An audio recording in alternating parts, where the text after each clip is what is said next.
ओम गणेशाय नमः। जय ओही माता जी। माता रानी हम सभी के संतानों को दीर्घायु प्रदान करे, सभी के संतानों को निरोगी व स्वस्थ रखे। सभी माताओं और बहनों को मेरा सादर प्रणाम।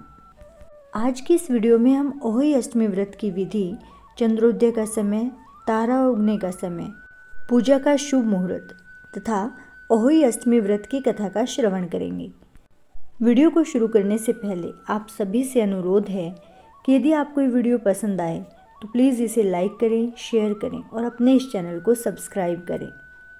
साथ ही कमेंट बॉक्स में जय ओही माता रानी लिखना ना भूलें।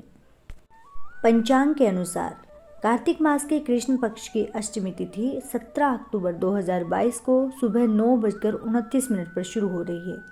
इस तिथि का समापन 18 अक्टूबर को 11:57 पर हो रहा है।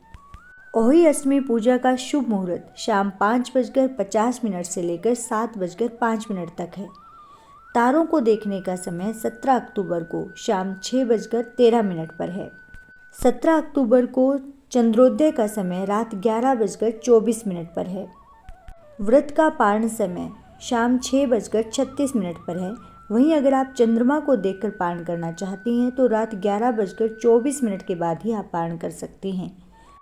17 अक्टूबर सोमवार सुबह 5:11 से लेकर 18 अक्टूबर मंगलवार को सुबह 6:32 तक सर्वार्थ सिद्ध योग बन रहा है।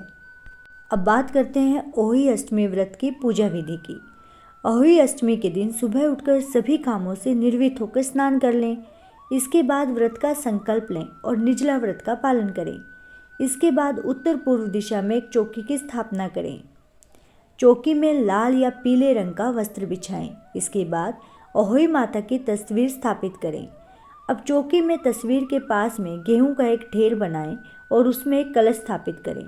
इसके बाद माता ओही की पूजा आरंभ करें। ओही माता को फूल, माला, रोली, सिंदूर, अक्षत के साथ दूध और चावल से बना भात चढ़ाएं। इसके बाद में 8 पूरी 8 मालपुआ माता को चढ़ाएं। इसके बाद घी का दीपक और अगरबत्ती जला दें। अब हाथों में गेहूं और फूल लेकर ओही माता व्रत की कथा पढ़ें। कथा समाप्त होने के बाद गेहूं और फूल अर्पित कर दें। शाम को तारों या फिर चंद्रमा को देखकर अर्घ्य करें। इसके साथ ही हल्दी, कुमकुम, अक्षत, फूल और भोग लगाएं। इसके बाद बायना अपनी सास या फिर घर के किसी बुजुर्ग सदस्य को दे दे और अंत में जल ग्रहण करके व्रत को खोलें।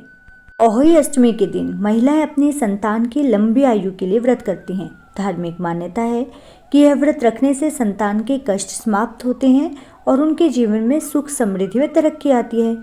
ओही को अनहोनी शब्द का अपभ्रंश कहा जाता है और माँ पार्वती किसी भी प्रकार की अनहोनी को टालने वाली होती हैं। इस कारण ही ओही अष्टमी व्रत के दिन माँ पार्वती की आराधना की जाती है।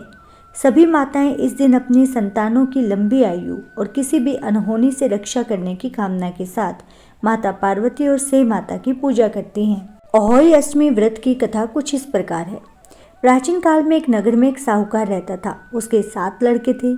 दीपावली से पूर्व साहूकार की स्त्री घर की लिपापोती के लिए मिट्टी लेने खदान में गई और कुदाल से मिट्टी खोदने लगी। उसी जगह एक सेह की मांद थी। स्त्री के हाथ से कुदाल सेह के बच्चे को लग गई, जिससे सेह का बच्चा मर गया। साहूकार की पत्नी को इससे बहुत दुख हुआ और वह पश्चाताप करते हुए अपने घर लौट आई। कुछ समय के बाद उसका एक बेटा बहुत बीमार हो गया। साहूकार ने उसका बहुत इलाज करवाया, लेकिन कुछ दिनों बाद उसकी मृत्यु हो गई। ऐसे ही करके उसके 7 बेटों की मृत्यु हो गई। इन सब के कारण साहूकार और उसकी पत्नी बहुत चिंतित हो गई। एक दिन साहूकार की पत्नी अपने पड़ोसियों से बात करते वक्त अपने पुत्रों को सोचकर रोने लगी। रोते रोते उसने बताया कि जब वह खदान में खुरपी से मिट्टी खोद रही थी तब गलती से उसके हाथों एक शाहू के बच्चे की हत्या हो गई थी और उसके बाद से ही उसके 7 बेटों में से एक एक करके सभी को मृत्यु होती जा रही है।